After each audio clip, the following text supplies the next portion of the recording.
we have a lot of coders, we have a lot of technicians, we have a lot of scientists in this world, all trying to do something for their own egos and their own status quo. But we forget the most important bit: neurologists, the scientists to study and whether they have a cure for, all these Alzheimer's and stuff, people like that. We could cure all these pedophilic people, what's the point of killing them? Because you kill them, they'll still come back.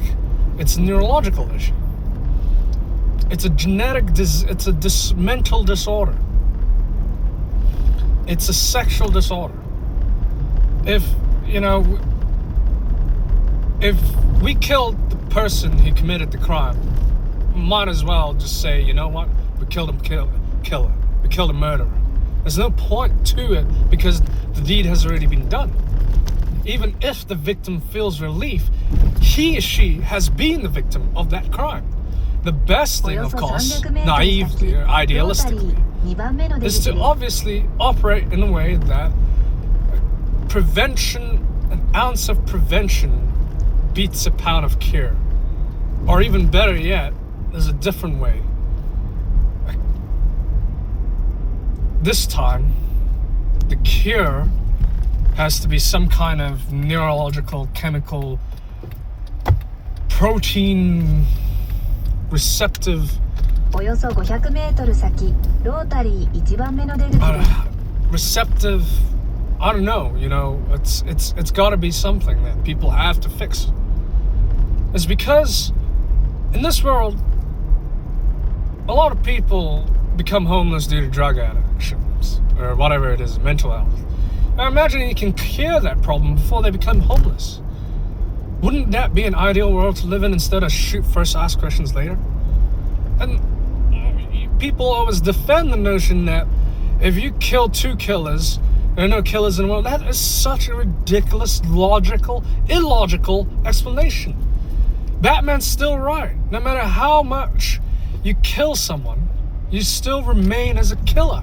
You can prevent the person from committing more crime, but once they've done the crime, that's nothing to there's no point in trying to renege or put some vengeance or, have some vigilante justice, because it's all, you gotta prevent it. Right now, we got a fire versus fire method. Cops have this kind of thing. You have to use lethal force against someone who's using lethal force. Agreeable. Someone has to defend themselves in life-threatening circumstances. Agreeable. But what if, not just like Minority Report, in a better way? I'm not talking about Brave New World. You prevent the crime from happening by allowing that person to have love. Brave New World is somewhat agreeable, but people think it's bullshit. I think it's a necessity now. Because, think about it. Monogamy is a ridiculous idea that people still justify to compete against mating rituals. Like, mating, if you want to mate with someone, you gotta be this X funny, X tall, this, whatever. But the fact is, what if we could change a world not by preventing, not by destroying, but by preventing in the first place, by allowing it to happen.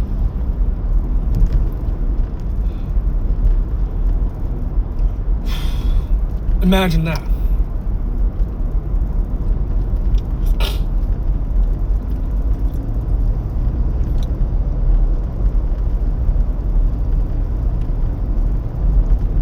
Hey, it's like およそ400メートル先、右方向です。